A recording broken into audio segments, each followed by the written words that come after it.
So before we get started, because it's on a Zoom call, we have two of us moderating for questions, and we're going to be watching for hands, signals, but we're asking if you could please mute your mic. And then we have an opportunity to ask questions during, and then we also have questions. So there's the chat room, and so we'll be able to ask questions during, and then at the end, we're going to do the chat room and then questions from the floor as well too. So we'll do our best to moderate during Zoom, but I wanted to let everyone know that we are recording this session. So if you could please mute your mic, that would be really appreciated. So I want to take this opportunity to welcome CLA employees, our board members, and our guests from Community Living Guelph Wellington, Kenora Association for Community Living, Community Living Upper Ottawa Valley, Community Living St. Mary's, the City of Horn-Payne, Social Services Sault Ste. Marie, Community Living Greater Sudbury, Southeast Grey Support Services, Community Living Brant, and Canadian Mental Health Sault Ste. Marie. Session 2 was on building community through social capital. We do have that available on YouTube, and if anyone would like that link, just let us know. And maybe if Corey, if you could put it in the chat, so for people who didn't get a copy of it, that would be great.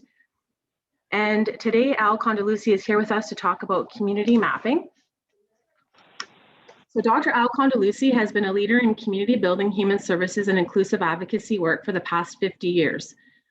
Holding a PhD and MSW from the University of Pittsburgh, Dr. Condeluci has been the CEO of Class Community Living and Support Services, a major nonprofit community building organization in Pittsburgh, Pennsylvania from 1973 to 2019.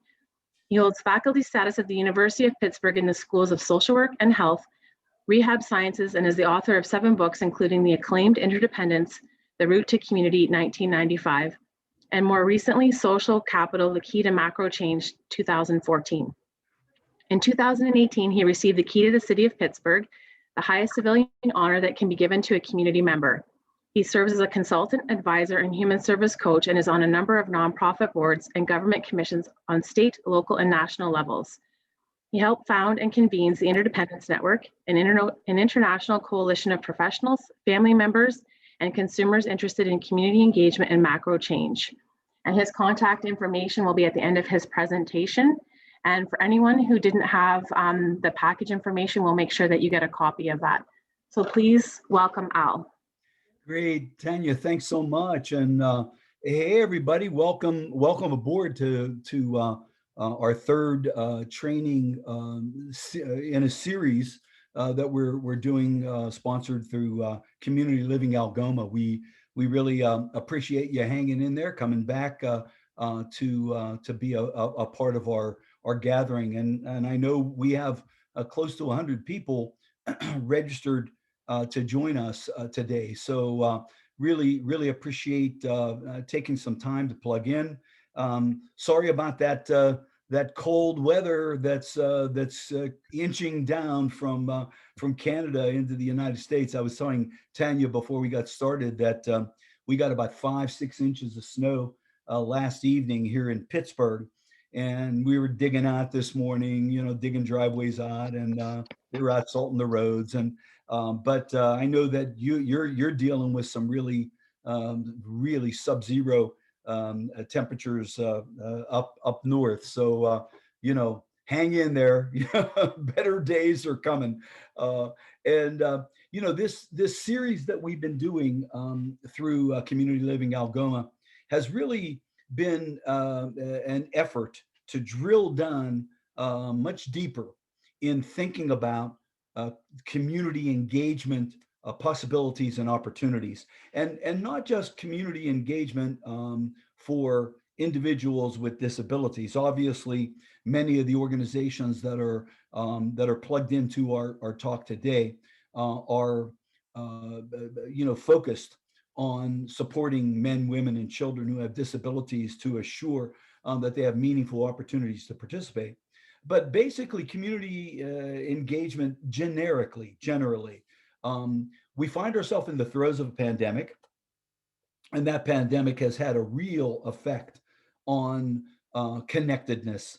The 10, 12 months that we've been struggling now with social distancing and disconnection from other people have really, I think, slapped all of us in the face with how important engagement is.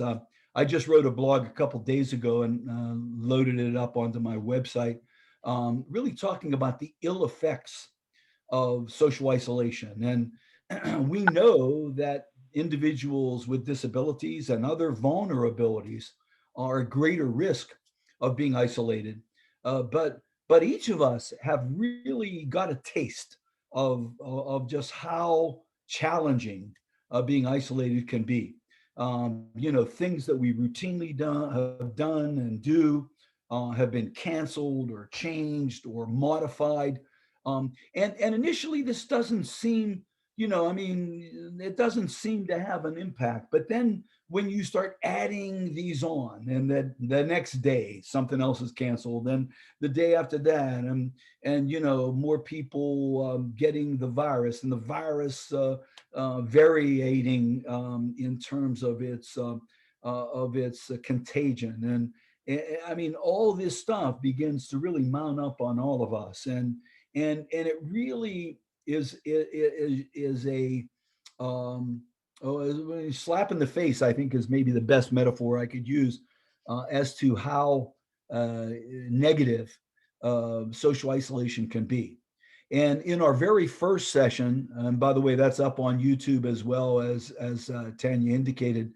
We're recording all of these sessions, and we're going to upload them onto our YouTube channel through Community Living Algoma.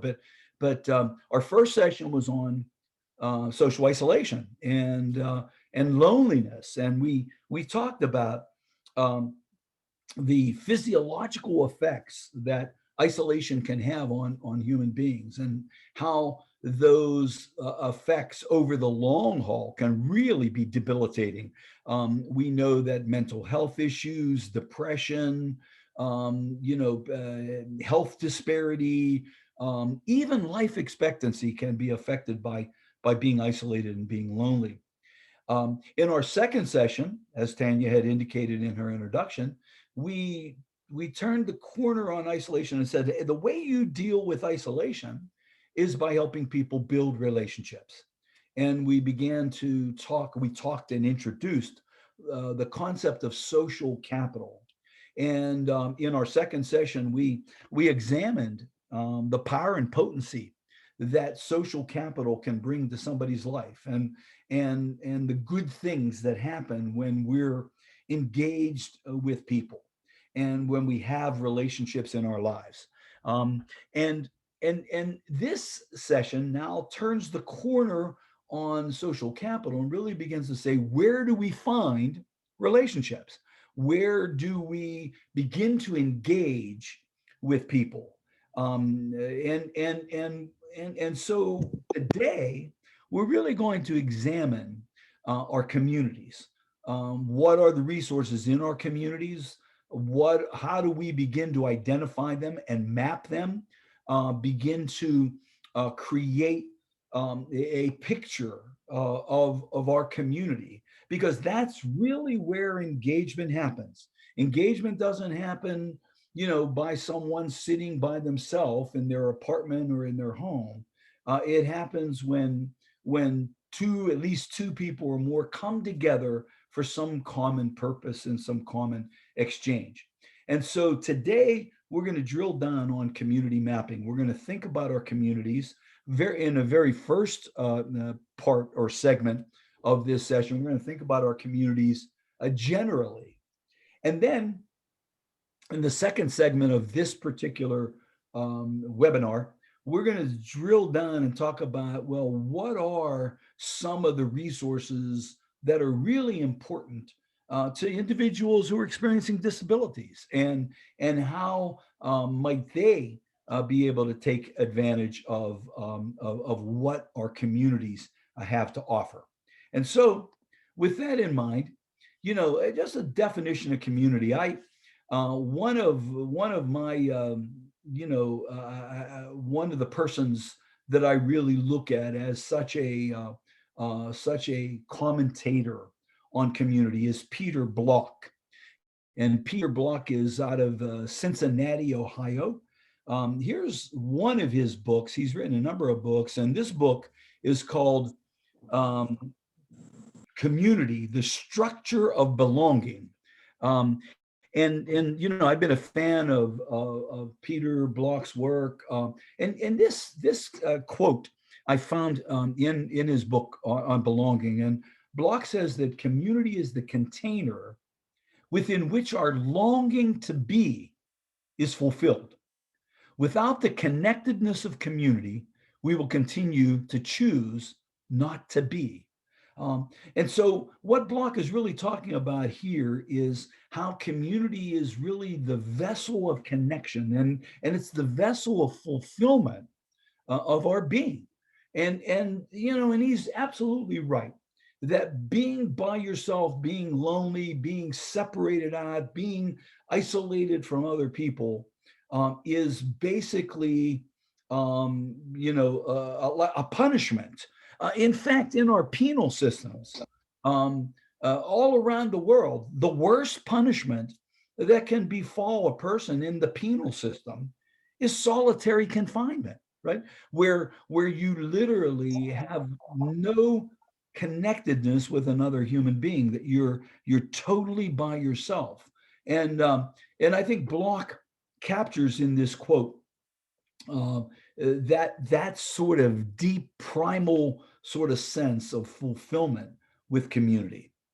Now, community, we oftentimes, when we think about community, our very first reaction is geography, right? That I'm from Pittsburgh, that's my community. You might be from Kenora or from Gulf or from Sault Ste. Marie, and that's your community. And geography is certainly a element of community, because communities gather, and their gathering point has a geographical sort of boundary around it. But geography alone really doesn't totally define a community, right? That notion of territory is something that affects all of us immediately when we think about community. I love this cartoon that I have up on the slide. This is a Gary Larson cartoon from his cartoon series called The Far Side, and it shows a man and his son in their yard, and there's fencing in their yard separating all the homes, and the man is saying to his son, "And now, Randy, by use of song, the male sparrow will stake out his territory. It's an instinct common in the lower animals." And he's pointing to a sparrow in a tree that's singing. And the cartoon is silly, but it really does underscore a pretty powerful notion that territory is important to us. And when you think about community and you think about territory, there are places and spaces that you feel safe and you feel more fulfilled as a person, right? And they represent the various communities in your life. But community, as I said, is more than just geography or territory, right? Now, I love this quote as a segue from Einstein. Einstein famously said, "The significant problems we face today cannot be solved at the same level we were at when we created them." Right?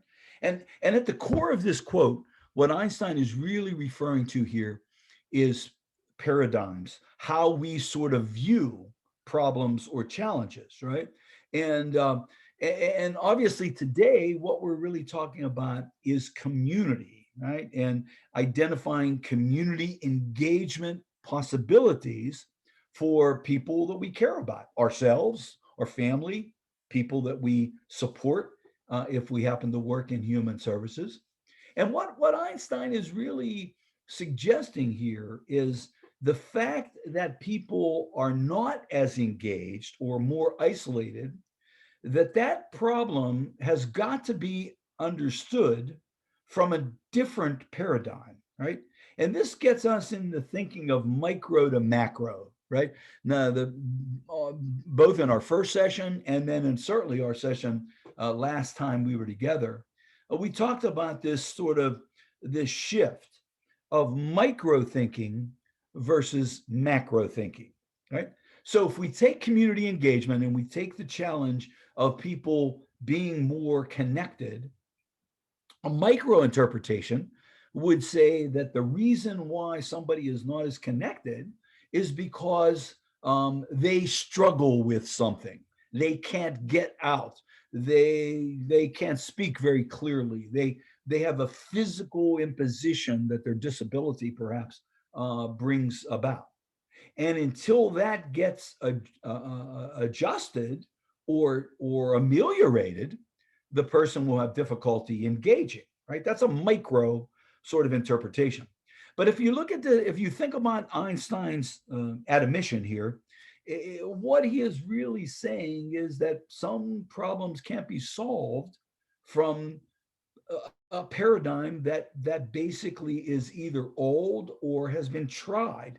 You got to go to another platform, right? You got to go to another place or another space.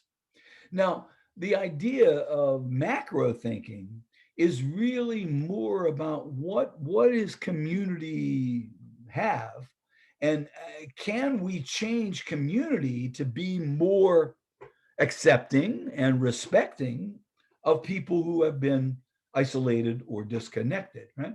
Now, we defined both in our first session and our second session, this is another reminder because some of these things permeate through and they attach in this series. And the community is a network of different people who come together regularly for something in common, right?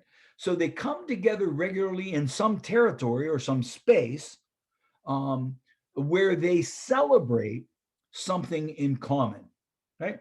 And that in that definition, the similarities of the common thing that we share with other people we're engaging with ties us to them.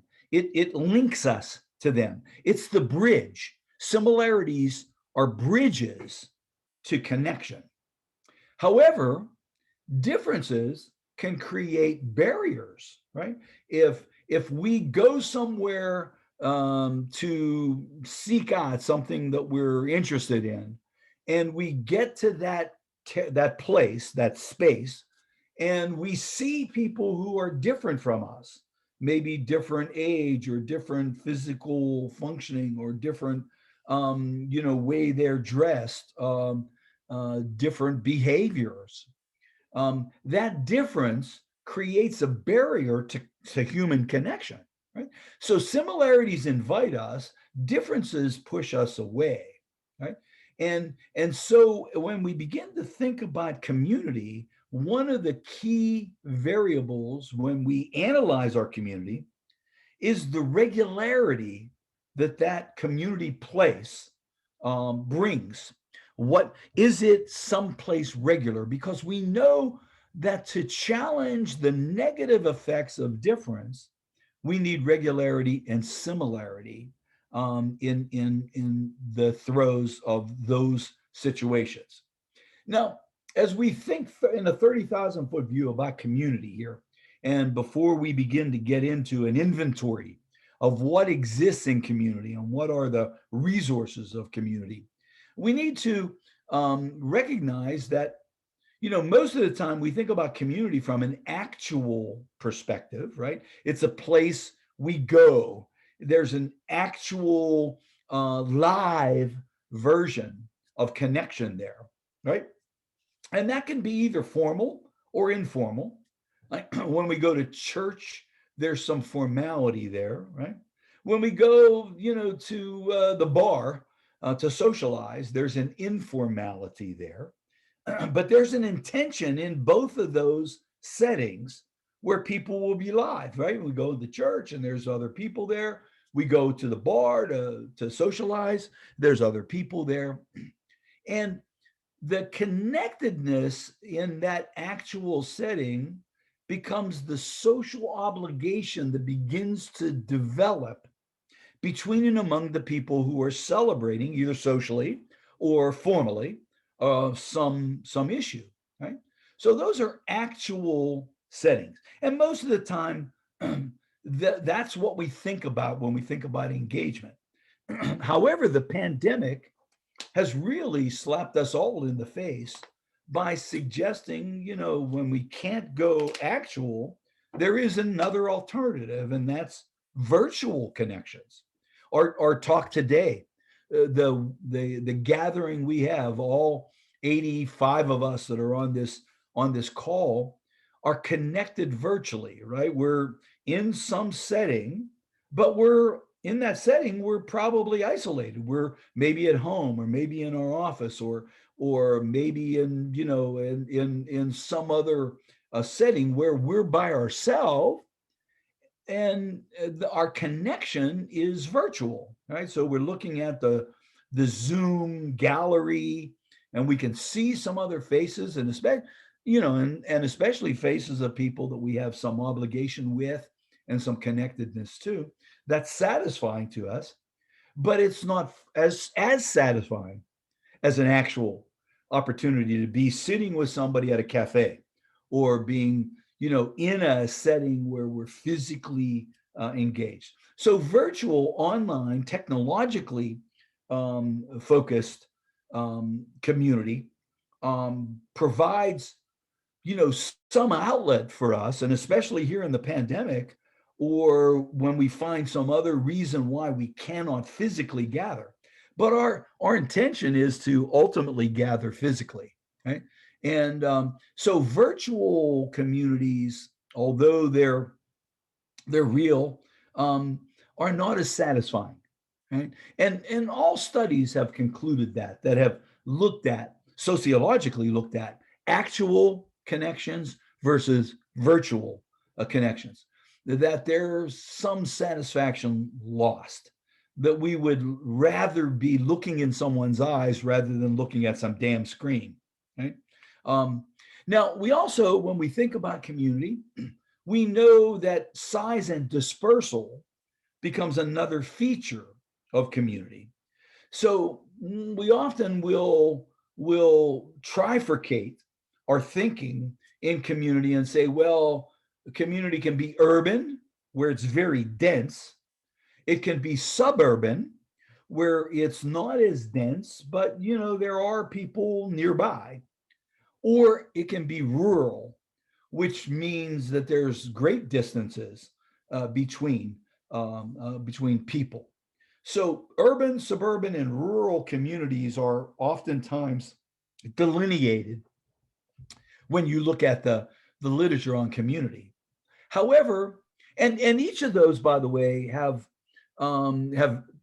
pluses and minuses in terms of looking at engagement, right?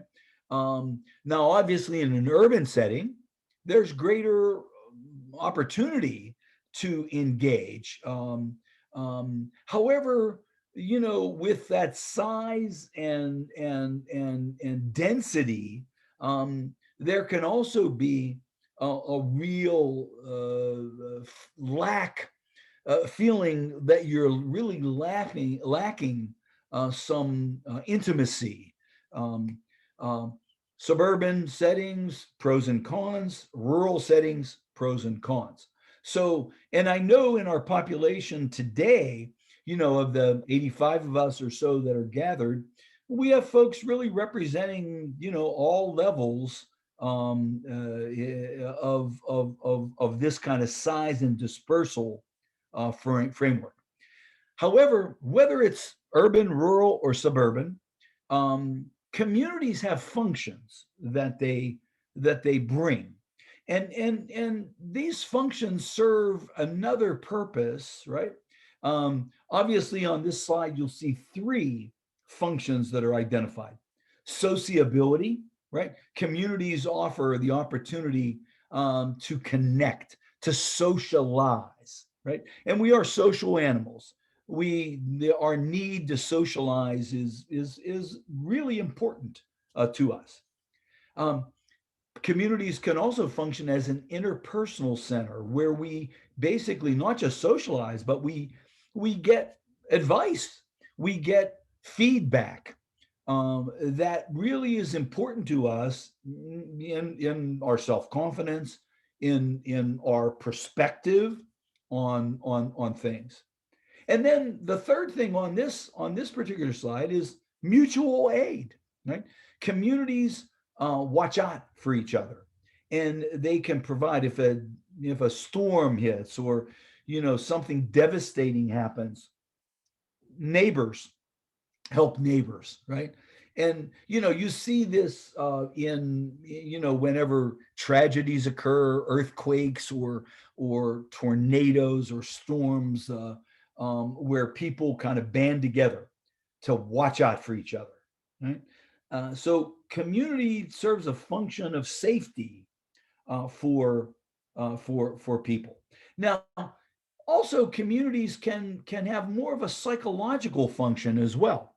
They can be an organizational sort of base, like if you're a member of an association or an organization of some sort, that you begin to identify yourself psychologically vis-a-vis that association.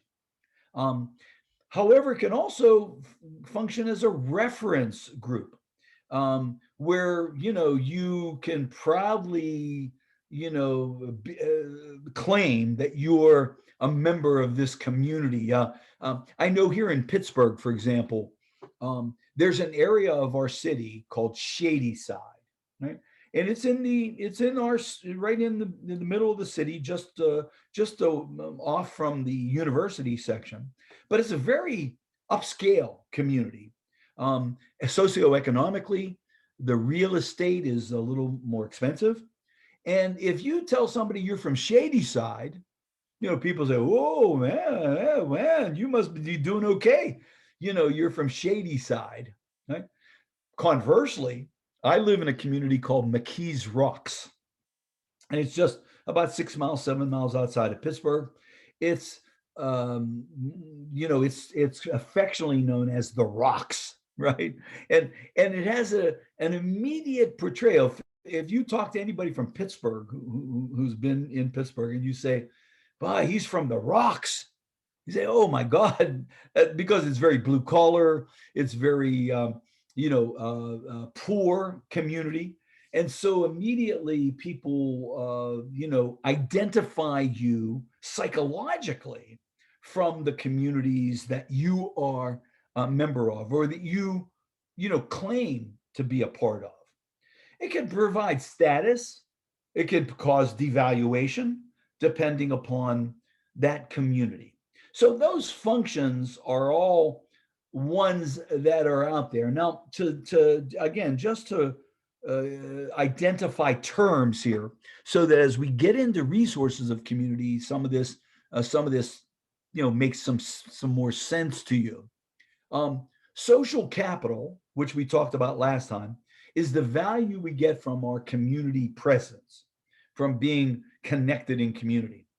The social infrastructure of that community are the places, the settings, and the behaviors that people in that community manifest, right? Now, in our next session is really going to drill down pretty deep on social infrastructure. So let's save that for our fourth session that we're going to have, which is really going to look at social infrastructure, because social infrastructure becomes the key ingredient to acceptance in community, right? So understanding the social infrastructure really becomes important to us as community builders.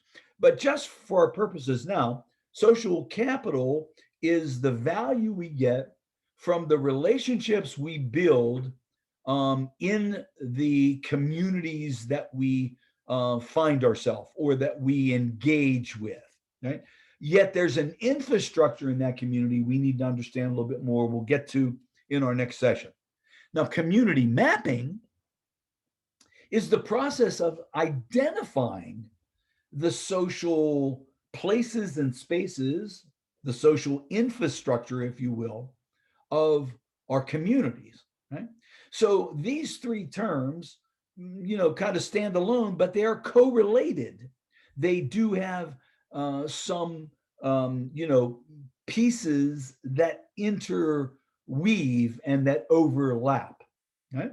So our next session, we're going to really look deeply at social infrastructure. But for today, our purposes are really to dig down in mapping, identifying the various places and spaces in our community.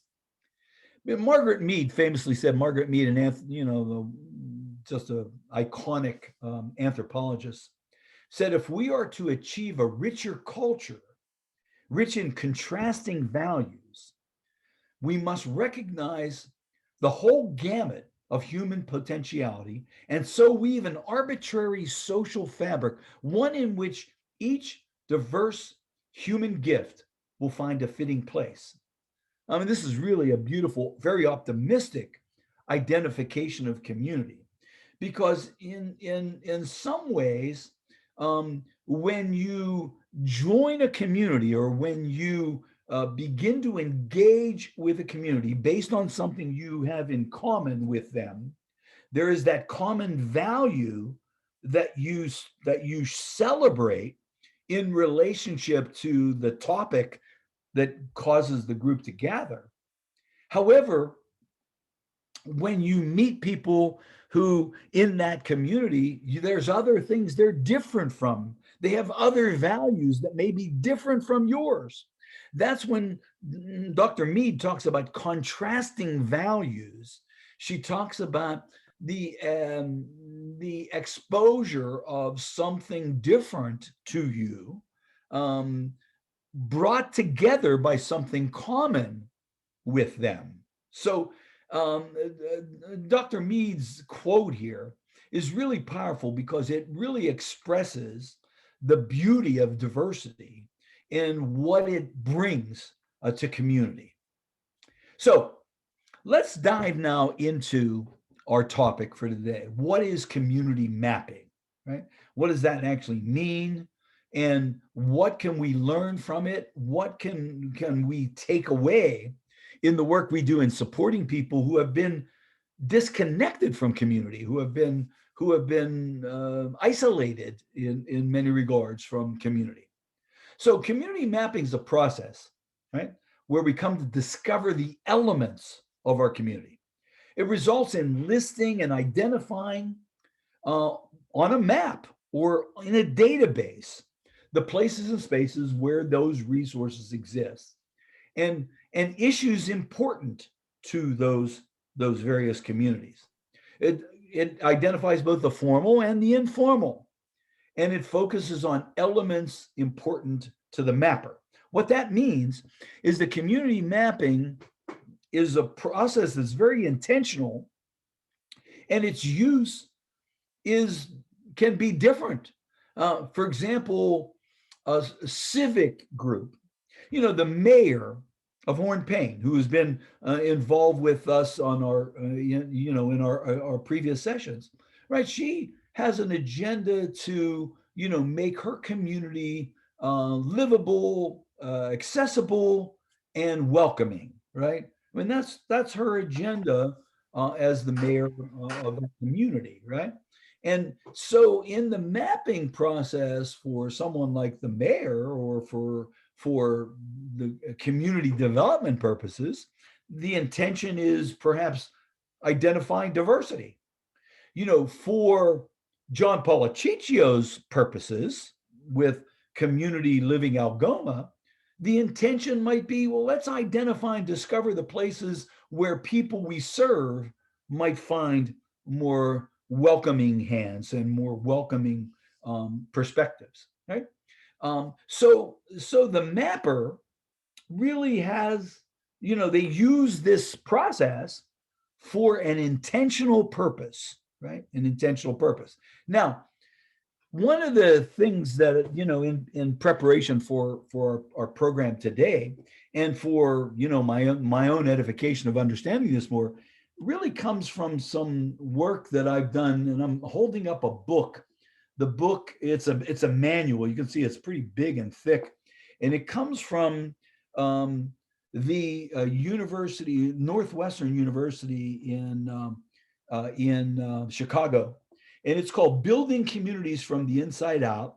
And it's a manual created by a division of the university called ABCD, Asset Based Community Development, right?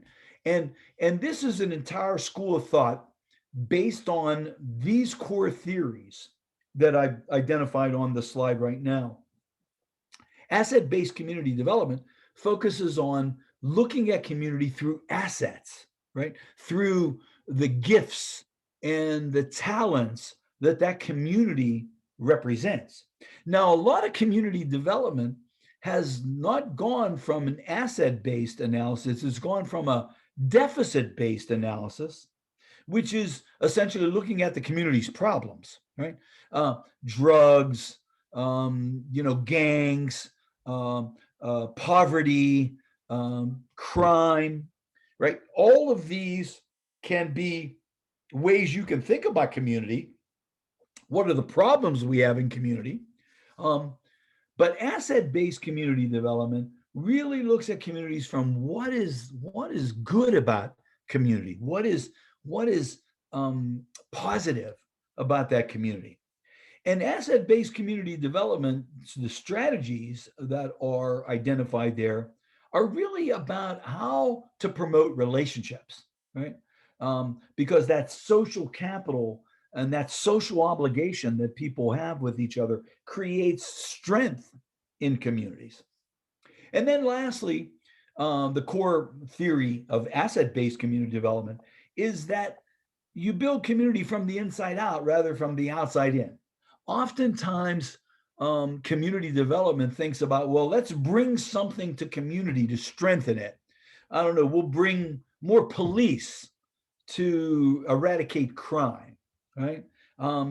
As opposed to an asset-based community development approach saying, how can we use citizens to really help people already in the community to watch out for each other, as opposed to bringing something into the community to solve a problem, right? So these core theories are really important to kind of keep in mind, because the perspective that I'm excited about is really the asset-based perspective. That in our communities, we have all these wonderful assets and potentialities that exist. And the mapper, if he or she is able to kind of identify and then orchestrate these, they can actually work toward solving an issue, right? Not solving a problem, but creating a possibility for inclusion of people who have previously been denied connectedness. So in community mapping, there's actually a process. Here's a generic stepstone, and I'll focus a bit more when we talk about community mapping for the purposes of identifying and helping devalued people become part of the community.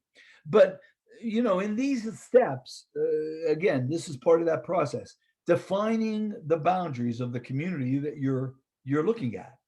For example, in our project at Community Living Algoma, right, we're identifying some key people that we're going to be supporting, right, in a very intentional effort to become more engaged.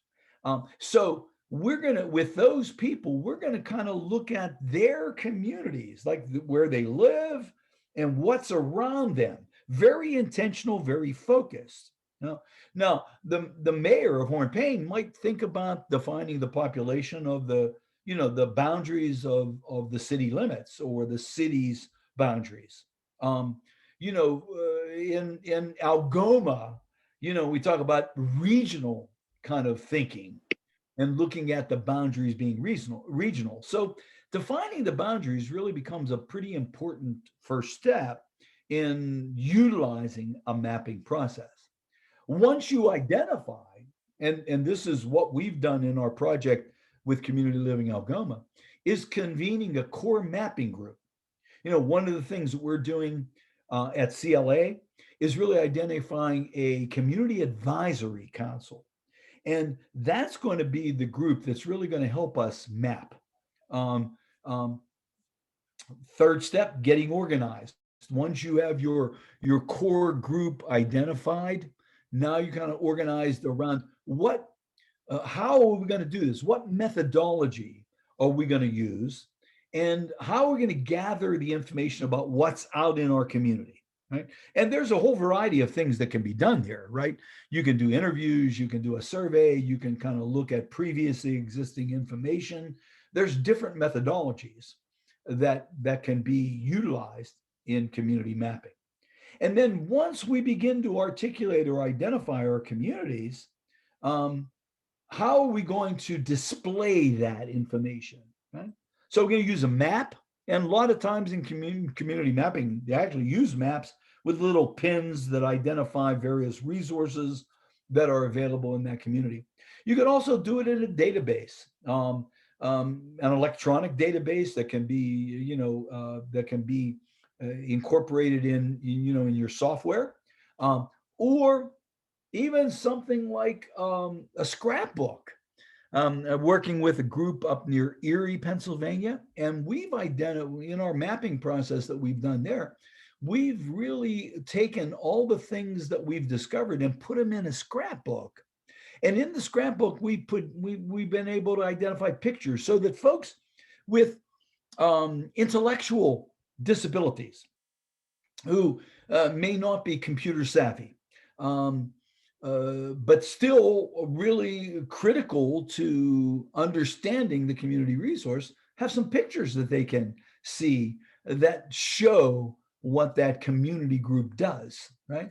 So displaying can be done in a whole variety of ways, depends on how creative or how intentional you are. And then lastly, with all this information, what is your plan to impact the target group that you're doing all this for, right? What is your plan to operationalize this information, right? And there could be many target groups, right? We know that there are at-risk groups, and we've talked about this when we looked at our social isolation session. We talked about people or groups of people who really are at greater risk of being isolated, right? Elders. In fact, community building has really been identified by AARP to address social isolation as one of the key target groups for seniors, for elders. Persons with disabilities, obviously, we know we have a lot of agencies on the line in our call today who represent, particular communities. And their agenda is to get people engaged, right? Mental health issues, poverty issues, immigrants. In fact, at Community Living Algoma, one of the resources that we've identified, and one of our key staff members on our leadership team had worked for the city in a project designed to welcome immigrants to Sault Ste. Marie, right? To help fortify and build, the community and the worker base and to welcome people to our communities. So the target groups of community mapping, can be diverse.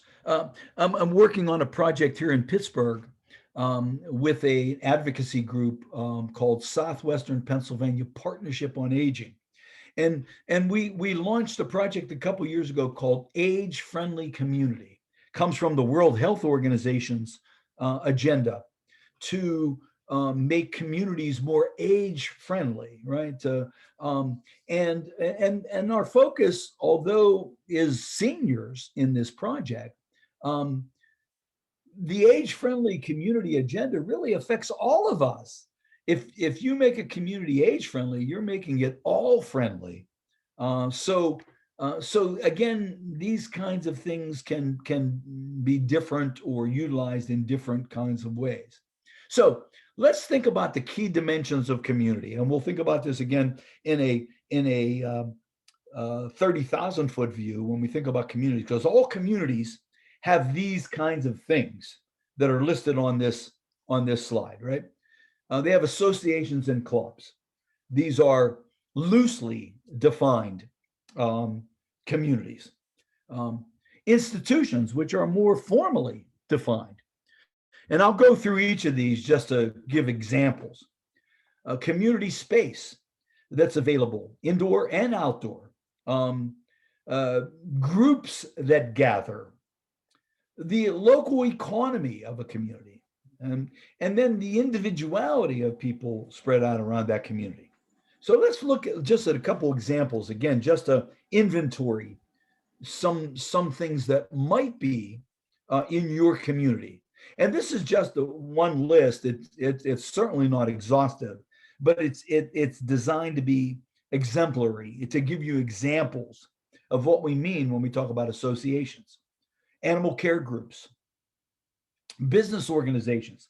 I just on a conference call yesterday with a group in Pittsburgh called the Pittsburgh Marketing Association, PMA.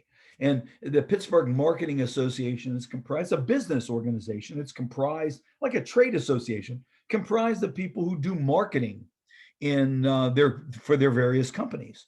And so this is a group. They gather monthly. They have regular meetings. In fact, my conversation with them yesterday was to be a guest speaker at their upcoming meeting. So business organizations, charitable groups, nonprofit groups, civic event groups. Each community has festivals and gatherings that they do. Sometimes they're public. Other times there are other things that are a little more private. In Pittsburgh, for example, we have a big regatta. We have our three rivers, and the regatta is a long weekend in August, and we use boats out on the river, and there's all kinds of speed boats and displays. So every community has some events where they call people together. Churches, educational groups that are part of that, environmental groups. This is just examples of associations.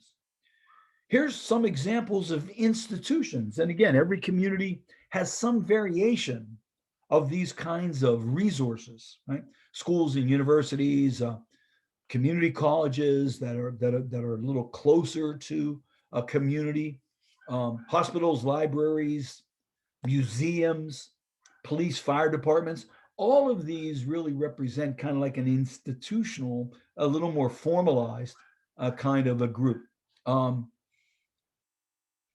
Libraries, which is identified here, have really become seen by community builders as an incredible asset to community. And I read a book a couple of years ago, had an opportunity to connect with the author. The book is called Palaces for the People. And Eric Kleinenberg is the author and is a Chicago sociologist. And in his book, Palaces for the People, he talks about how important libraries are as a social infrastructure of community and the role that libraries are playing. Libraries, are historically have been about, well, this is where the books are, right? But with virtual reality and being able to download books and buy books less expensively, yada yada yada, libraries have reinvented themselves as community resources, providing all kinds of really cool and useful things in communities. Here's some examples of clubs and groups when we talk about clubs or groups in community. Now, your communities may or may not have some of these things, but these are just examples. And now also recognize that clubs and groups come and go. Um, Institutions are a little bit more formalized, so they're a little longer in existence.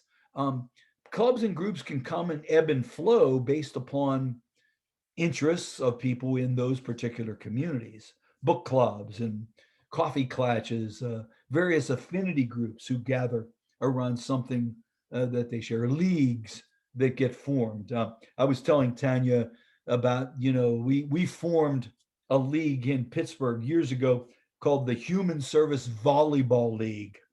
And it was comprised of human service agencies in Pittsburgh. And we got together to play volleyball, right? And we got together every Wednesday night and we played volleyball all year long. And, and the interesting thing was not just what happened in the volleyball playing, that was sort of almost an aside. What really was powerful about the Human Service Volleyball League, which still exists, by the way, in Pittsburgh today, even though we founded it in 1974, is that it has created this obligation between and amongst people who work in human services who have come to know each other better, build social capital. And through that social capital, we've made our human service system, I think, so much more robust in Pittsburgh. And it all was because of a volleyball league, right? So communities, you can found things, you can identify gaps, um, with initiation and people's ingenuity, you can create all these possibilities in community. Right? Now, here's an example of physical space, both indoor and outdoor.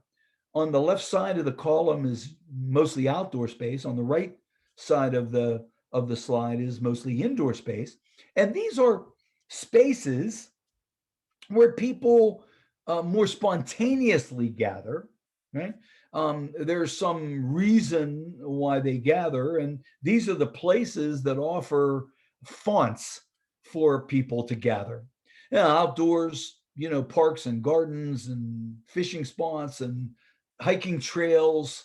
That we know that gathering people, and sometimes people want to gather outdoors, ice rinks and other kinds of things. Indoor spaces, coffee shops and bookstores, rec centers. I mentioned libraries, diners.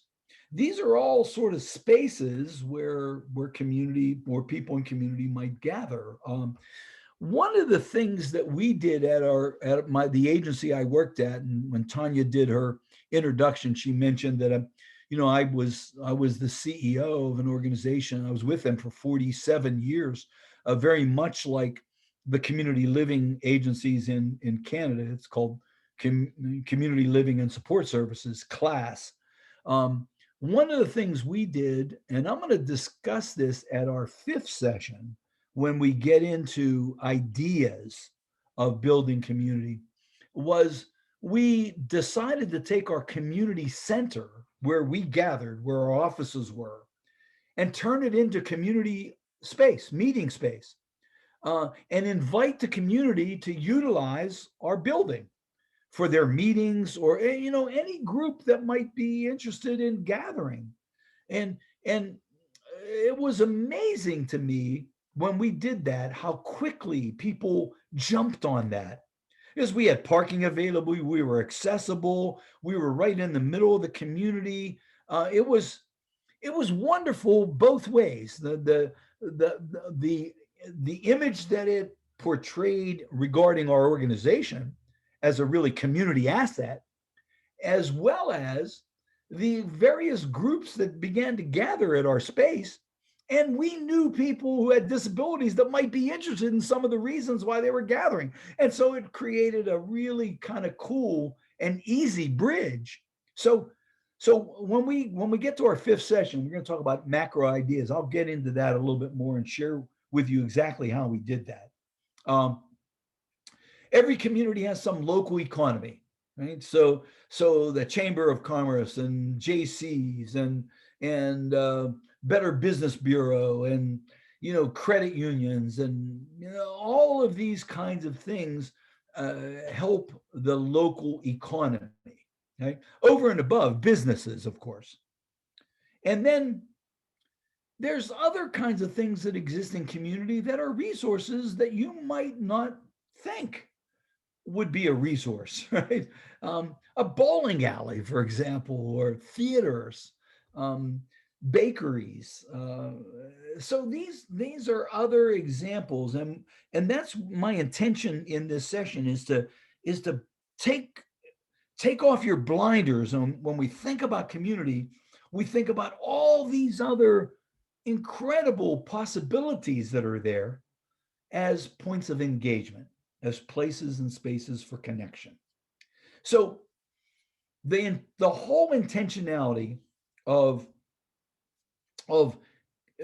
community mapping is to get a sense of places that people engage and ways that we can assure or create greater possible passage for people who have not engaged as much in our communities. And so Boranowski said that humans are the only species who is not locked into their environment. Their imagination, their rational, emotional subtleties, toughness make it possible for them to not only accept the environment, but to change it, right? And that's the other message here that I want to underscore with you right now. And that is thinking about community is not just inventorying what is there, but thinking about what isn't there that would make the community more robust. What are we missing here that would strengthen our community? And how might we get that to happen in our communities, right? So it's that ability to not just accept what we have, but to create what we want, what we feel is better. To use a phrase of our president, to build back better, right? To create better places and spaces for us. So, in thinking about community, just the last point that I want to share before we dive into processes is this notion of what already is out there, right? And how you might find it. Let me, for example, look at the third bullet here. It's a website called meetup.com, meetup.com, which is a social networking database. Already there, by the way. It's already out there. And if you go to meetup.com and you bring up their homepage, it'll ask you, what your postal code is, or if you're in the United States, what your zip code is. And you type that in, and then it gives you a keyword search bar, and it says, what are you interested in? What's the topic? What's the asset you're interested in? Volleyball? Ice skating? Caving? Dogs? What are you interested in? Right? And you type that in that keyword search, and then up pops all the clubs, groups, and associations that are already mapped in your geographic area. And it identifies who's in the group and where do they meet and when do they meet and what do they do. It gives you some infrastructure, of what, how they gather. So there are some of these other kinds of resources that are out there. Just talking to people, observing your community, gives you a sense of, what is already there. And then more, how do we develop things that might be missing, where our communities can be better, stronger? So the intentionality of community is really kind of woven around why we want to map, why we want to discover what's in our community. Okay? So to wrap this up, begin to think about what is our study group, what is our target group, what do we want to do with the information, what options can we use to explore our community, how do we collect the information, then how do we display the information we collect, and how do we put this all together so it works for the people that we support. Right? So in data collection, there's a lot of different ways that you can discover your community. Right? You can do an interview. You can interview people and just ask them, what do they do? What do they know? What's out here? Focus groups have been really popular. I know that we've talked about in our past session, and we're talking about in our project that we're doing at Community Living Algoma, to do a World Cafe. A World Cafe is sort of like a community focus group that explores some issue that's either important to the community or some issue that can really make the community better. So conducting a World Cafe, doing surveys, inventorying things, finding pre-existing data sets that might be out there already. I think I mentioned to you just a couple of years ago in the Algoma region at Sault Ste. Marie, there was an effort to identify, community possibilities for new immigrants coming to the community, right? So finding that data set for us is really going to be helpful in our project, just through observation, right? So when we gather information, one of the things that I recommend is that we think this through to the point of what are key things that we want to know. Now, for our purposes in disability support, is we want to be able to create ways that we can get people connected, right? So we can be very intentional about identifying groups, whether they be formal or informal, where they're located, how often do they gather, what is expected of the members, what does the social infrastructure suggest, who are the gatekeepers. Next session, when we talk about social infrastructure, we're really going to zoom in on gatekeeping and what a gatekeeper does. What is the contact information? How do we get in touch? What other pertinent information? In fact, let me show you an assessment form that we are using in our community mapping process up in the Erie area. And this assessment tool, this is just a picture of it. I sent this to Tanya and she forwarded this to you. So you should have a copy of this particular tool. And if you don't, you can request that Tanya will make sure you get it. But this assessment tool, if you just look at it, it's a pretty simple piece. The very top just lists the name of the venue, what activity goes on there, what's the contact name of a person, who might the gatekeeper be, and again, next session we'll talk more about gatekeepers. And then there's some checklists in the middle part of this page. Is it accessible? Are there parking? Is there money? Is it that has to exchange? Do we have to pay a dues? Is it comfortable? Is there food involved? How do the people seem to be? Are they reserved? Are they open? Are they welcoming? Right? Is the activity formal or informal? So it gives you sort of a picture of that particular community group, right? And then at the very bottom, there's some information we use in our program at Hermitage to really then be able to connect people. So when you gather information, you want to really make it useful. You want to, this goes into our scrapbook that we're developing up there. So the scrapbook has this information for staff members and support people, family members who are part of our project up there.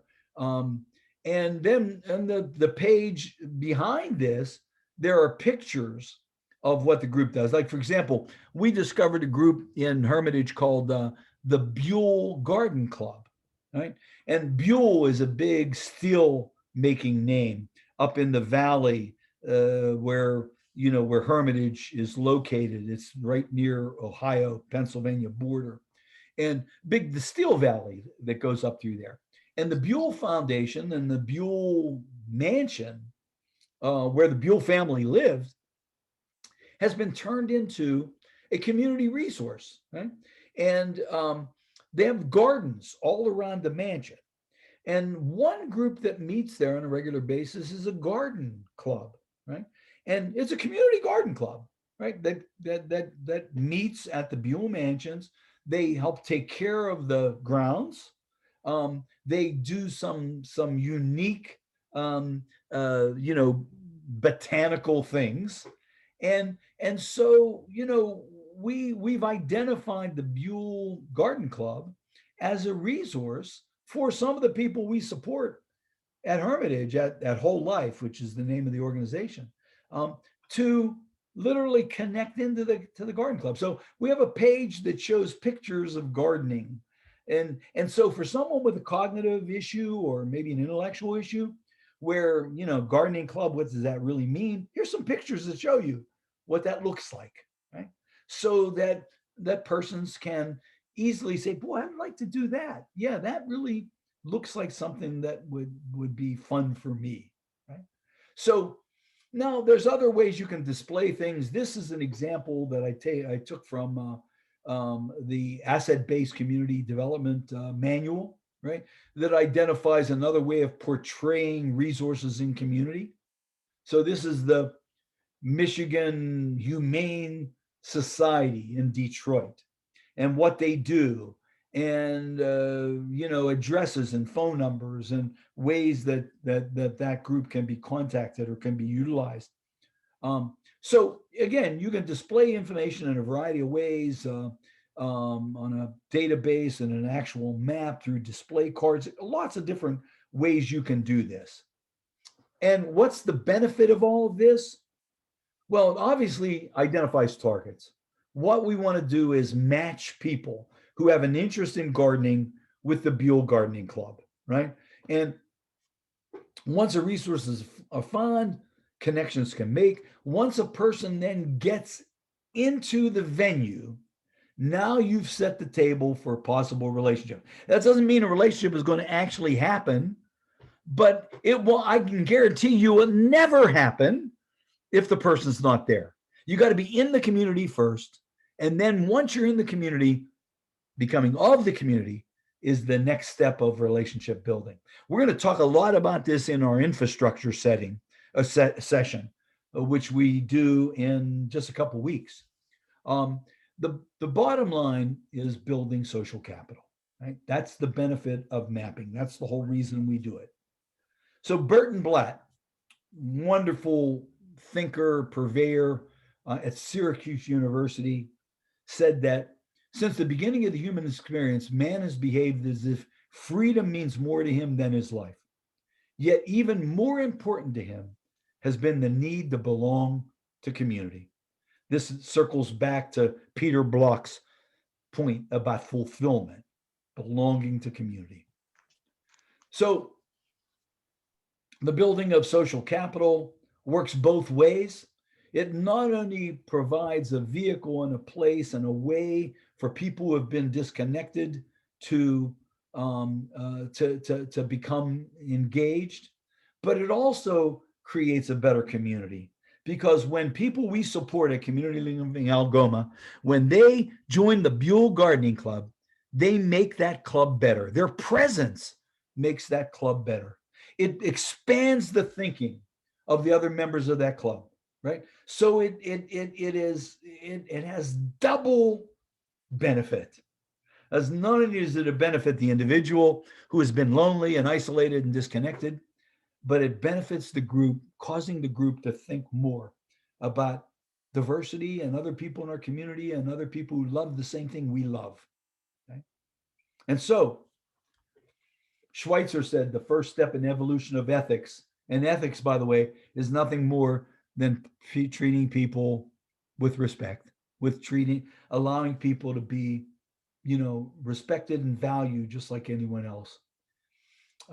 Is a sense of solidarity with other human beings. The more solidarity we have, that is, that when we discover that somebody else likes gardening too, and so do I, and that creates the first step of solidarity. Putnam said, and we talked about this on our first session, if you belong to no community you decide to join one, you actually cut your risk of dying in half over the next year. So being a member of community breeds life. And mapping helps us identify what's out there that can create life for us.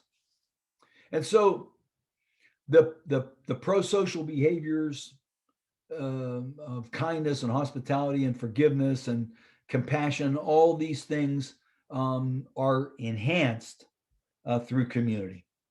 So let me just finish this up. Here's a quote from my daughter when she was 10 years old. I was writing a book, and this was in my early years of thinking about community. The book came out in 1996. The book is called Beyond Difference.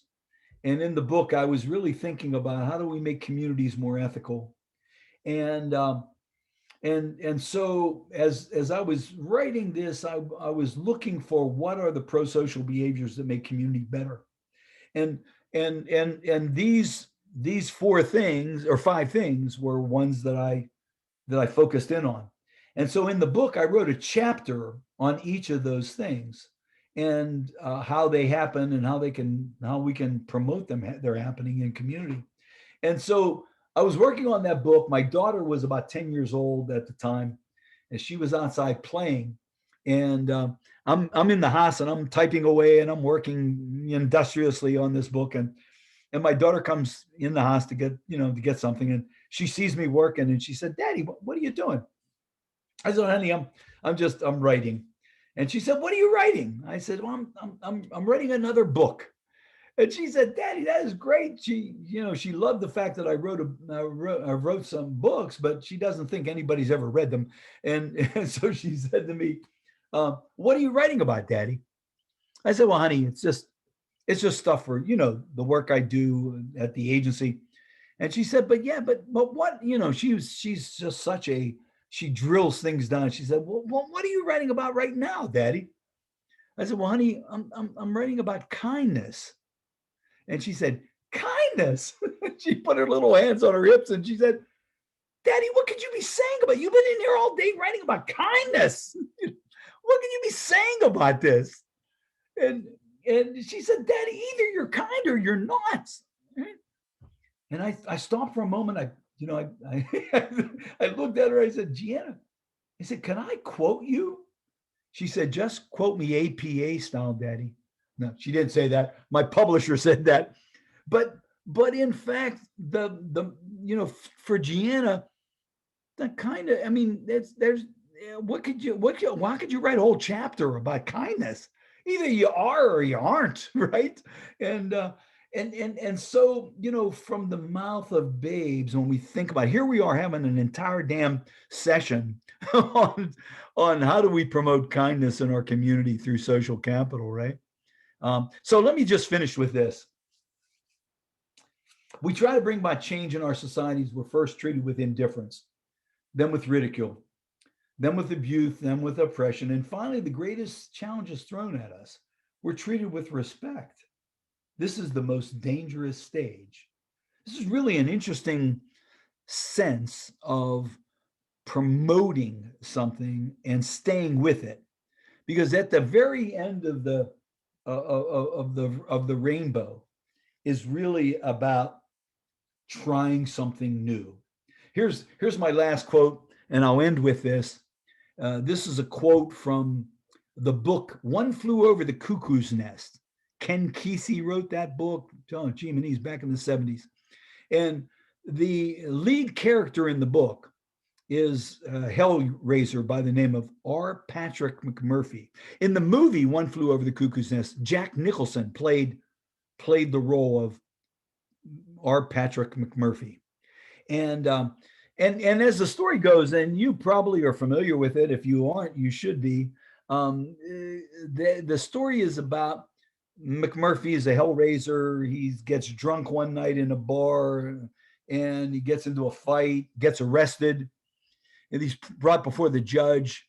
And he tells, the judge is going to sentence him to jail. And he said, Judge, he said, I'm mentally unstable. He said, and he said, okay, well, then we're going to sentence you to a mental hospital. So Jack Nicholson, R. Patrick McMurphy in the book, goes to this mental health facility, thinking that he could easily, hustle his way out. He gets to the facility, discovers that it's worse than jail, right? And that Nurse Ratched is in charge, and she is just as mean as the day is long. And McMurphy finds he made a bad choice. He should have gone to jail. So one day they're sitting in the day room with all the other patients, and he says to them, "I'm getting the hell out of here." And the other patient said, "Mac, what do you can't get out of here. It's locked up. We're locked up in here." He said, "I understand that." He said, "What I'm going to do is I'm going to take, do you see that sink over there?" He said, "I'm going to take that sink off the wall. I'm going to pull it off the wall. I'm going to throw it through the damn window, break that cage that's there, and I'm going to go to town. I'm going to have a good time." And the guys, their eyes get really wide. They say, "What, Mac? You can't pull the sink off the wall." And he says, "Who wants to bet me I can't pull that sink off the wall?" And now these guys are in the mental health facility, but they know a good bet when they hear one. And so they said, "We'll bet you, Mac. We'll bet you." So he said, "Okay, let's put the bets up on." So they bet cigarettes. They'll put them on the table. And Jack Nicholson in the movie and R. Patrick Murphy in the book goes over to the sink. He puts his arm on one side of the sink and his other arm at the bottom part of the sink, and he starts to pull the sink. And he's pulling the sink and he's shaking and he's pulling it. And the sink is, rippling off the wall a little bit. It looks, and these guys all the other patients are standing around him. They can't believe that, he's looks like he might do it. And he finally falls back away, and the sink is still attached to the wall. And the guy says, "See ya, Mac, we told you couldn't do this." He said, boys, I was just warming up." So he walks back over to the sink, spits on his hands, rubs his hands together, puts one hand down on the bottom of the sink, gets a hold of the pipe. He brings his other hand on the top part of the sink, and he now has a handle on the faucet. So now he has a great grip on the sink, and he starts pulling, and he's shaking and pulling that sink, and it's rippling. and the camera's focusing in, and the neck is a vein, and his neck is popping out, and the guys are thinking, "Holy hell, he's gonna do it." And he's pulling, and finally falls away from onto the ground, and the sink is still on the wall. And the guy said, "Yeah, Max, we told you couldn't do this." And he gets up off the ground and he dusts himself off. He said, "At least I tried." And then he walks away. Very powerful scene about oppression and about devaluation and about what we do about this, right? And so here we are having this discussion about what do we do about community engagement, and what do we do about isolation and loneliness, right? And what we do is we map the community and we identify those options. And if there isn't some options, we create some options. And we try to go further than our current grasp, right?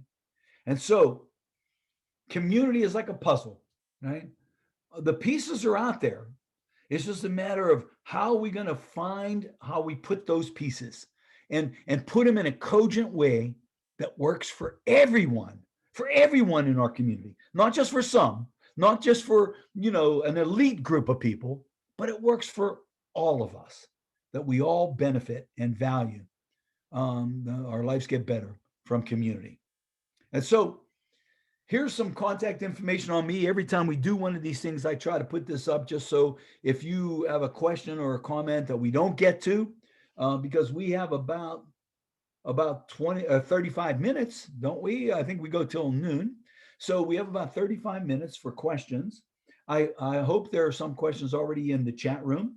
But what I'm going to do is I'm going to stop sharing my screen and I'm going to go, back into the gallery. And then Corey and Tanya are going to take a look at what's in the chat room. So let me stop sharing my screen. And let's see if there's any questions or comments on mapping of our communities, identifying the resources, the places, the spaces that make community vibrant. Formal, informal, all of that stuff is all part of what this process is. So I'll go to the chat first, and then we'll go to hands after. Perfect. Okay? Well, at this point, there's no questions in the chat yet, so you might have to do some prodding here. Okay. Are there any comments that people have made, or it doesn't have to be a question? It can be, an opinion or an experience that someone has had related to community. Okay, Cindy, unmute yourself. Yep. Just takes me a minute to unmute. I was intrigued to see that you'd mentioned Meetup, because I relocated to a different community about 4 years ago. I didn't have any social connections here. Well, I knew one person, but I really didn't have any social connections here. And I tried Meetup, and I have found it to be quite successful in terms of I met other people who liked hiking. I met a group that had the best book club that I've ever been to, sitting out, well, before pandemic, sitting out in the backyard in a bonfire, talking about what we've been reading. And it was an excellent opportunity to very specifically hone in on like-minded people. Yes. It was like, soon as you went to the first meeting and it's vetted, in the sense that somebody's always going to be the host and help introduce you, Yes, to the group, talk about, rules and regulations, the proper social infrastructure, right? Yeah, proper behavior and protocol. And I'm still quite surprised I'm in London, Ontario, but there are, I swear, 100 different types of meetup groups, really some very silo, linear, specific interests that you can't imagine, that would even exist as a group, but there are members. Yes. And even during the pandemic, some people have found ways to limit numbers, not so much lately, but socially distance, Right. some of the hiking groups, for example, that type of thing. But Meetup is, certainly an unsung hero in terms of trying to make connections and really specifically drive home,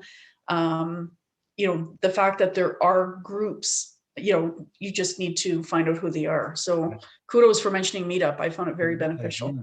Well, Cindy, thank you. That, that Meetup is a perfect example of resources that are already out there, that have already been mapped and already have been designated. And I got to tell you, the notion of Meetup has been out there for a while. And I remember I was doing a presentation in Boston, Massachusetts, and this was, oh man, it was a number of years ago. And I had just joined Meetup. It was really new as a social media site, and I joined it as well, finding very similar to you. I found a book club through Meetup that in Pittsburgh that I became a member of. So as I was talking about community building, I was doing a presentation in Boston at a large conference, and I was doing an exercise with the audience where I had them identify 3 things that they really liked, assets, interests. And then I actually had a computer hookup with internet connection. And so I had them identify something they really liked. And I said, okay, let me show you how Meetup works. I needed an example. And so I said, is anybody, in the audience interested in being a little kind of a guinea pig in this example? And this woman raised her hand. And I said, fine. I said, what's your name? She said, well, my name's Gloria. And I said, well, okay, thanks, Gloria, for volunteering. What was one of the things you identified on your list of things you like? And she said, I didn't do that asset inventory on me. I did it on my son. I said, okay, well, tell us about your son. And she said, well, his name is Paul. He's 23, 24. He has cerebral palsy, and he doesn't do a damn thing. He's the schools. He went to school till he was 21. He's now out of school. He just sits at home. He doesn't do a thing. And she said, pretty significant impairment, uses a chair, difficulty speaking, some cognitive issues. And I said, okay, well, that's fine. I said, what was one of the things you identified that he liked, one of his assets? And she said, well, one of the things he really, really likes to do is he collects Matchbox cars and he plays with them.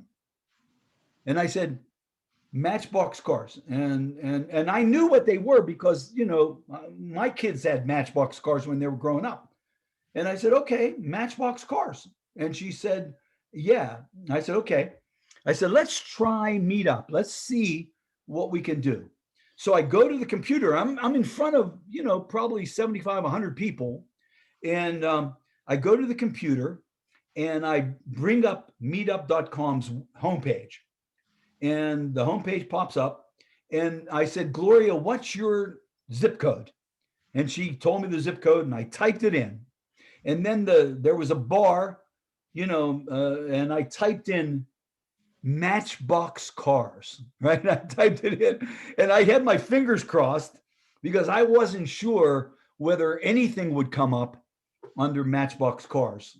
And this is a perfect example. You should never demonstrate something you haven't tried, at least, before you're in front of an audience of 100 people and you don't want it to bomb. So I had my fingers crossed. I typed in Matchbox cars and I hit the enter button on the computer. And up popped 3 clubs in Boston, 3 groups of people who gather around Matchbox cars, right? So I said to her, I said, Gloria, I said, I want you to write down, these 3 resources. And then here's what I want you to do.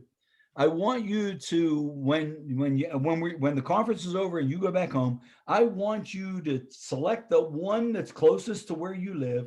And I want you to take Paul to that club meeting, right? And you have to promise me you're going to call me and tell me how it goes. And she said, okay. So finished the talk, left Boston, came back to Pittsburgh, was doing my thing, working. And months later, I get a phone call. And, I'm at my desk. I totally forgotten about this. I'm at my desk and my phone rings at my office and the readout on the phone says the call was from Boston. I said, what? Who the hell's calling me from Boston? I answer the phone and the soft voice says, Al. And I said, yeah. And she said, it's Gloria. And I said, Gloria, and I'm racing through my mind, Gloria. And she said, don't you remember we met a couple months ago? And I said, Gloria. And she said, and I was really struggling. I said, Gloria, what did we do when we met a couple months ago? And she said, you were doing a talk, and you talked about, meetup.com, and you talked about Matchbox, and I was and I said, Gloria, of course, and it triggered my memory.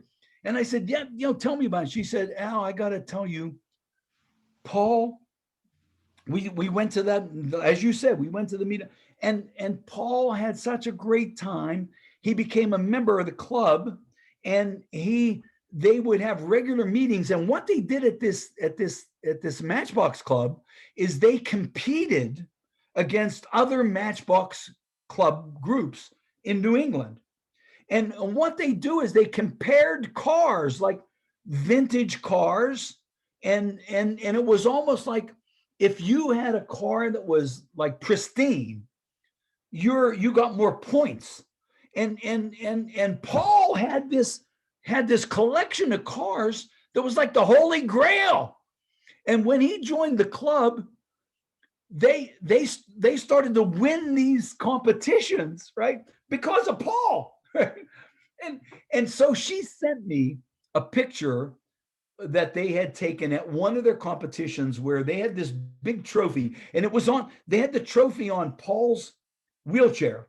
It was, he had like a lap board, like a, tray on his wheelchair, and the trophy was there, and all the guys in the club were behind Paul, surrounding Paul, and Paul had a smile on his face that exceeded the width of his face, his smile. It was the best photo I had ever seen in my life, because it was just Paul and all these other members of the Matchbox Club. And now, did this make Paul's life perfect? And no, but man, oh man, what an opportunity for him, and what an opportunity for the other guys in the Matchbox Club to get to know Paul, right?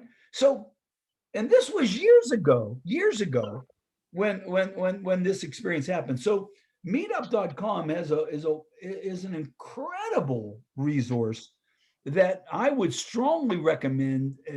Any community is try it tonight. When we're done with this call, go on to meetup.com, see what comes up in your own community, and see what might be available. It's a great resource. Thank you, Cindy. Great, Al. There's quite a few comments coming in now, or questions and comments. So the first one's from Michelle.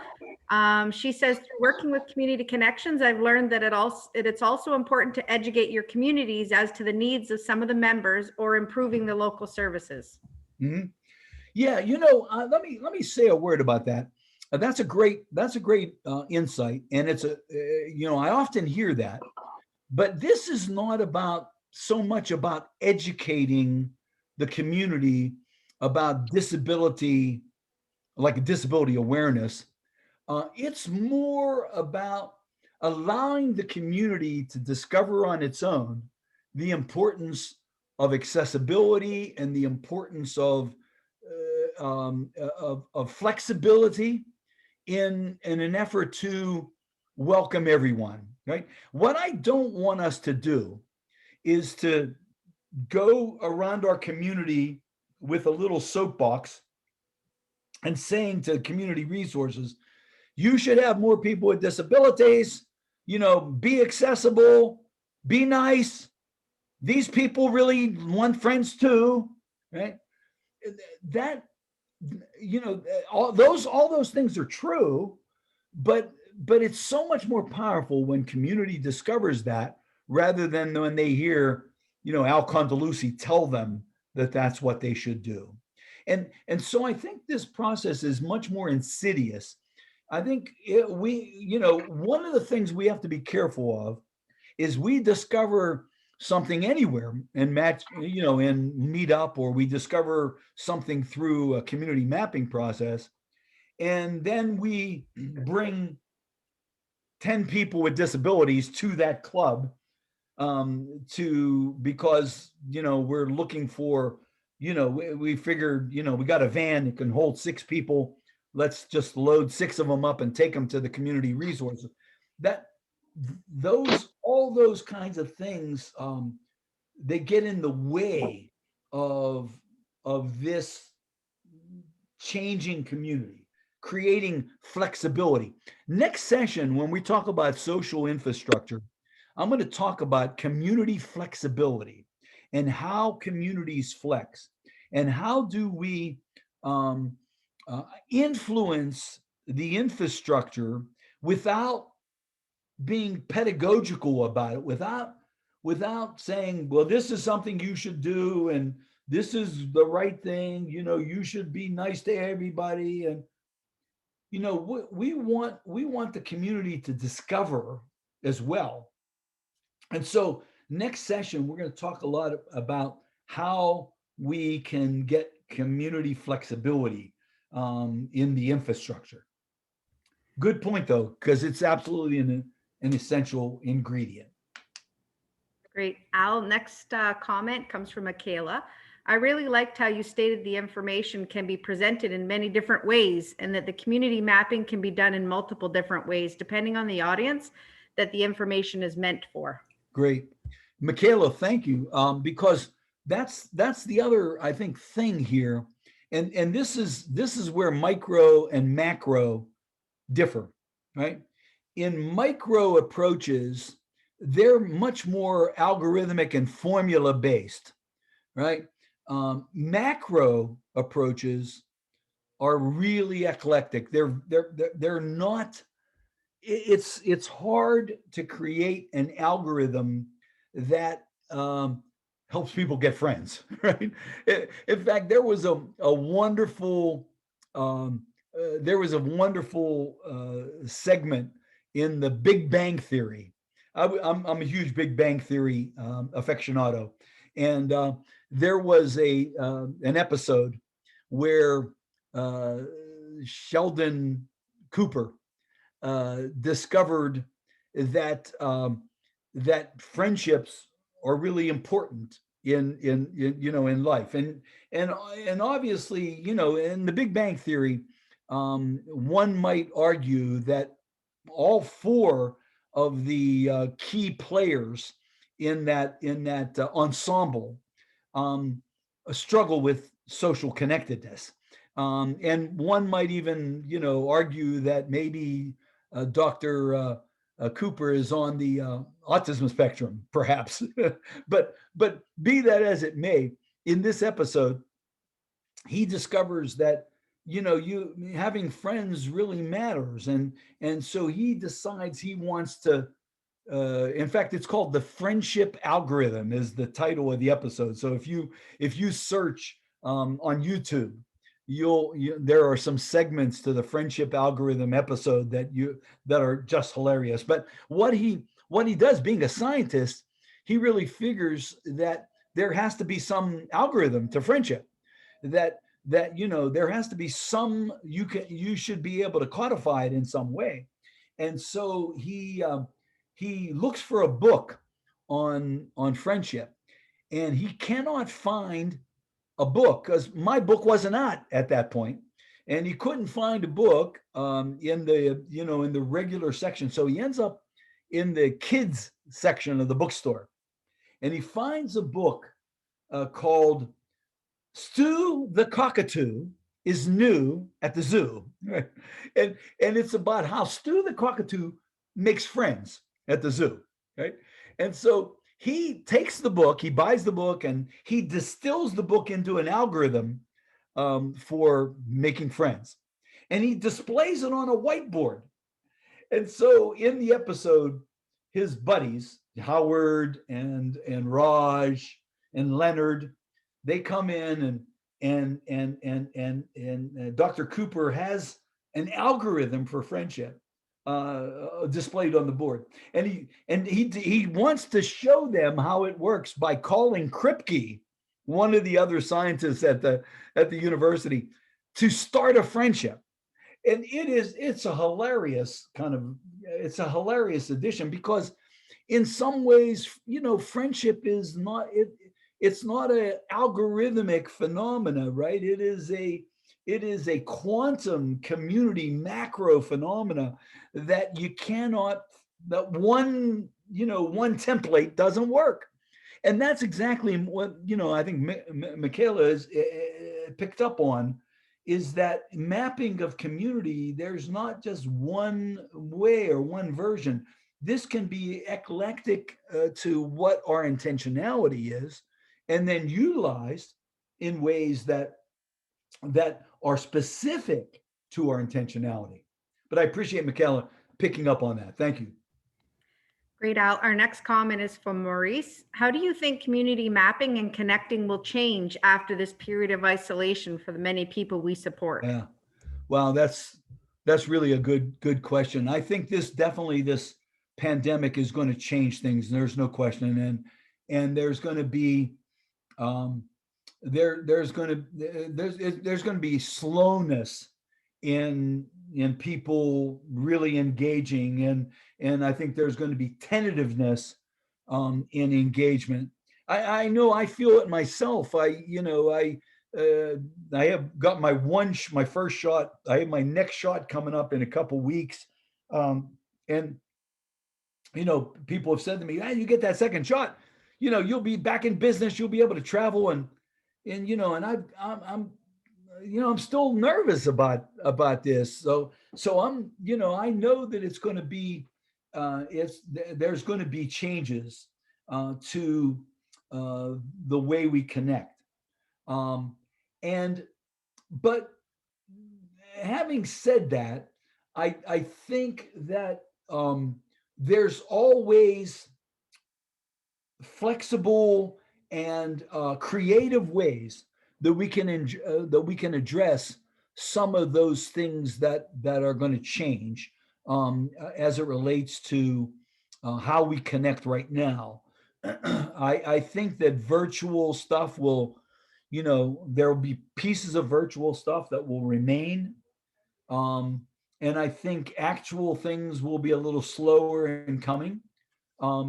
I think some of the flexibility that is required for people that have personal support needs that actually have to be physically attended to are going to create nervousness on the part of community members. We're going to be nervous about touching each other, and those kinds of things are going to be residual stuff from the pandemic. So there will definitely be ripples here.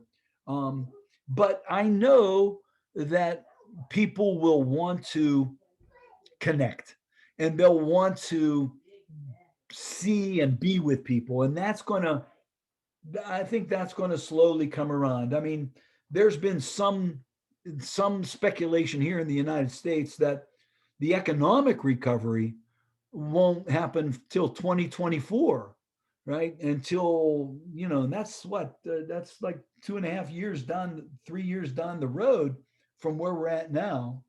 So there will be also some social lagging that'll be a part of this too, that we're just going to have to work through.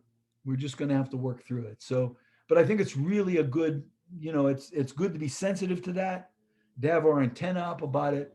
And as we now come out of this pandemic, we can begin to utilize some of those things to make, to get people engaged. Great point. Thank you. Al, your next comment comes from Anita. Thanks, Al, for challenging our thinking around connections, memberships, and relationships, and how important these are to community engagement. I think mapping is an excellent way to enhance our community engagement opportunities. Okay. Hey, by the way, I'm connecting here with my grandson. Say hi to everybody. This is Cammie. Cammie, say hi to everybody. That's all Grampy's buddies in Canada. When my son was younger and I was doing some work in Canada, I remember him. We were at the dinner table and he was little. He might have been just a little bit older than Cammie, and I said, "Daddy's got to go up to Canada," and my son Santino said, "Daddy, is Canada open all the time?" And I said, "Yeah, Canada's open all the time." He in his head, he thought that there were hours of operation for Canada. So Cammie's we're watching Cammie today. So anyway, What was the question, Corey? Sure. Sorry, Al. So Anita had a comment. She said, thanks, Al, for challenging our thinking around connections, memberships, and relationships and how important these are to community engagement. Great. I think mapping is an excellent way to enhance our community engagement opportunities. Oh, there's no question about that. And you know, and I appreciate that the notion because you saying hi to everybody. You saying hi to all the people. You see their pictures? All the people's pictures. Yeah, it's a tool, and I think it's a useful tool for us in terms of expanding our thinking and really looking at what are the ways that we can make community engagement happen for folks that we support. You know, one of the I think additional things to that point is that when we look at building community opportunities for engagement, we know that there are some people that we support whose situations are incredibly challenging, right? And that now with the pandemic, it's going to be exacerbated for some of those folks. But I think as we find ways that we utilize mapping and the next session that we have on infrastructure, and we think about ways that we can manage the infrastructure, those are going to allow us to, you know, continue to build community so that even the most severely disabled individuals that we support can benefit from, you know, from being, you know, active parts of their community. So thank you. Thanks for the comment. Appreciate that. Well, this last one comes from Tanya, different Tanya. Okay. It's also a good idea to create a group around a specific interest. If your community doesn't already have an existing around that interest, and attract others who have that same interest. Building natural connections through mutual connections is so important. Thank you. Love the presentation and this topic. Great. Let me just salute that comment, because this is a two-way street, and I think I tried to say that earlier, that when we discover what's in community, we can also identify what's not there, that should be or that could be there. And so I think that identifying things that you can actually start up. I mean, the same thing happens in Meetup, and you know, I know Cindy was talking about her experience with Meetup, but you can use Meetup in two ways. One is you can find what's already there. Two, you can actually invite other people to join you in something. So literally, I think the same is true in actual community, where we discover what's there and maybe what could be there or what should be there. The only caution I have about creating things is that we don't want to create a disability-centric, you know, group. What we want is, we want to take what people are interested in, find other people maybe who don't have disabilities but are interested in the same thing, invite them to the table, so that it's not, well, this is Community Living Algoma's group, right? You know, Community Living Algoma created this group, and it's really, you know, for those folks that are really, you know, having disabilities and struggling. You know, that we already have done that, for God's sakes. What we want is to create community opportunities based on interests and assets that other people might want to join in on. And so I think it can go both ways. And I think we're gonna have to utilize it in both ways. So thank you. That was, you know, you know, there's all kinds of possibilities here, and it's as creative as we want to be. So our next session, just to sort of try to start summarizing, because we're almost at noon, and our next session, our session 4, is going to be on the 24th of February. That's Wednesday, the 24th. And make sure you check your calendar, because I think there might have been some original dates that showed that on the 23rd. We moved that to Wednesday, the 24th at 10 a.m. And this is really an important session. I would strongly encourage everyone to try to plug back in on that, because we're going to focus in on infrastructure, which are the behaviors, the rituals, the patterns, the jargon, the memory, the notion of gatekeepers. All of those things are going to be a part of that session. And so if you can mark your calendar for the 23rd, we can continue this journey. 24th, Al. Everybody. Okay. The 24th, Al. 24th at 10 o'clock. That's Wednesday. Yeah, Eastern Standard Time. Right. Okay. So other than that, I really want to thank Tanya and Corey and all the other, incredibly passionate folks at Community Living Algoma for the work that they're doing and have done, for all the coordination of putting together this training series. Originally when we planned to do this, we planned to have this as just something specifically for the CLA staff. And then, Tanya said, well, this is really good. Let's invite our colleagues and friends to join us. And so, there's been a lot of work that's been a part of making that happen. And so I really appreciate their efforts. And mostly I appreciate your efforts of staying with us and being a part of this. I know a lot of today was tedious because, it just kind of going over content and there's a tediousness to that, especially in a Zoom oriented format. But thank you. Thanks for hanging in there. Thanks for being a part of this. Our next session on the 24th, and then our final session, I think, takes us into March 9th, which is a Tuesday. And that'll be where we're going to focus in on macro ideas. And I have 6 ideas I'm going to share with you, are projects you can do to soften and strengthen your own communities.